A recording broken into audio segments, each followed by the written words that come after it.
셋, 별.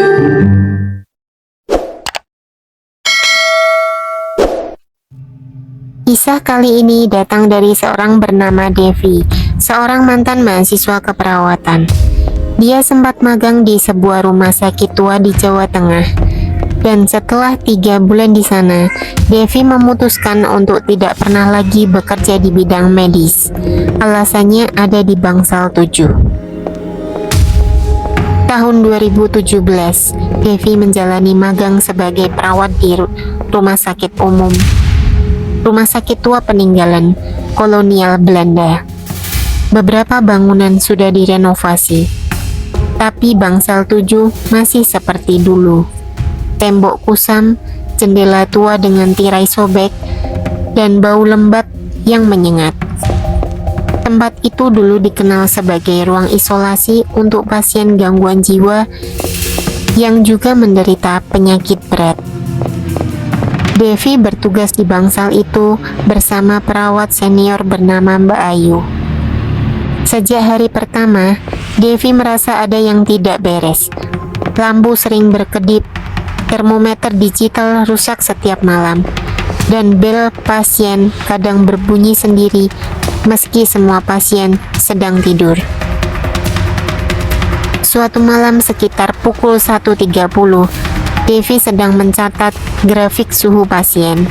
Tiba-tiba, dia mendengar suara ketukan pelan dari dinding. Tok, tok, tok.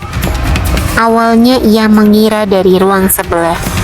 Tapi di sebelah Bangsal 7 hanya ada ruang penyimpanan kosong yang sudah lama ditutup.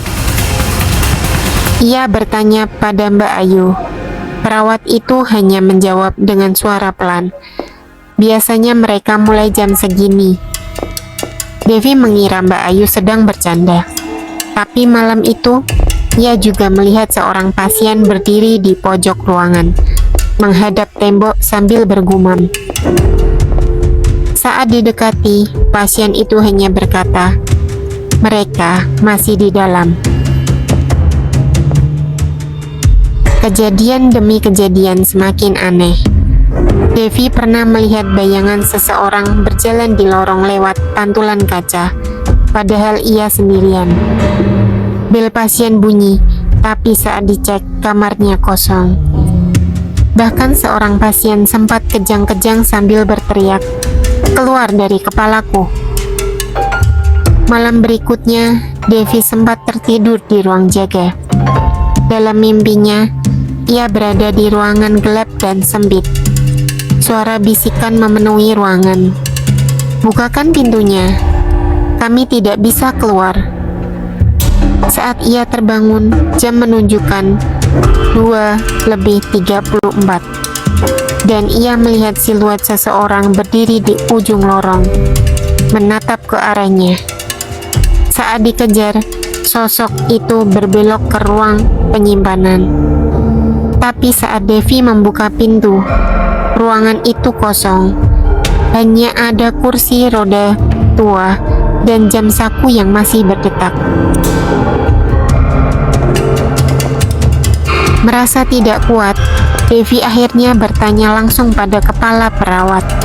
Awalnya sang kepala enggan menjawab, tapi akhirnya ia bercerita. Dulu Bangsal 7 pernah menjadi tempat pasien gangguan jiwa dikurung. Namun terjadi kebakaran kecil yang membuat beberapa dari mereka meninggal terjebak di ruang isolasi yang dikunci. Yang lebih menyeramkan, seorang perawat juga ikut hilang. Namanya Rina. Terakhir terlihat masuk ke ruang penyimpanan dan tidak pernah keluar. Saat ruang itu dibuka 3 hari kemudian, hanya ada kursi roda dan jam saku miliknya. Tidak ada jasad, tidak ada jejak. Dan yang lebih aneh, jam saku itu masih berdetak hingga sekarang. Malam terakhir Devi bertugas. Ia sendirian karena Mbak Ayu izin pulang lebih awal. Sekitar pukul 2 pagi, suara ketukan terdengar lagi.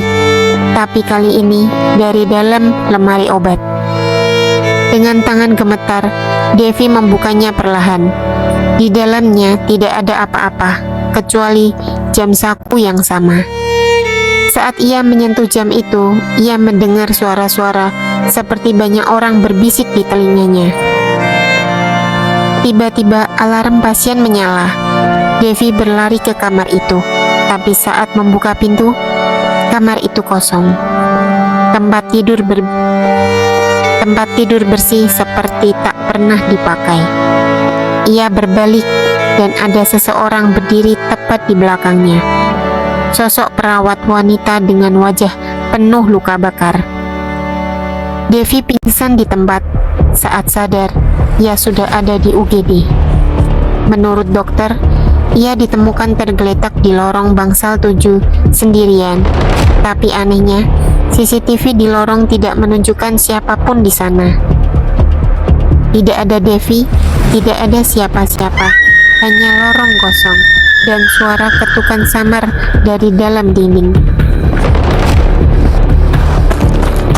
Devi tidak pernah kembali ke rumah sakit itu. Sampai hari ini, ia masih menyimpan jam saku itu. Dan setiap jam 2, 3, 4 pagi, jam itu berdetak lebih cepat dari biasanya. Kamu sendiri berani kerja malam di rumah sakit tua? Atau mungkin kamu pernah mengalami kejadian yang serupa? Tulis di kolom komentar, dan jika kamu punya cerita horor nyata, kirim ke email kami. Mungkin ceritamu akan kami bacakan di episode berikutnya.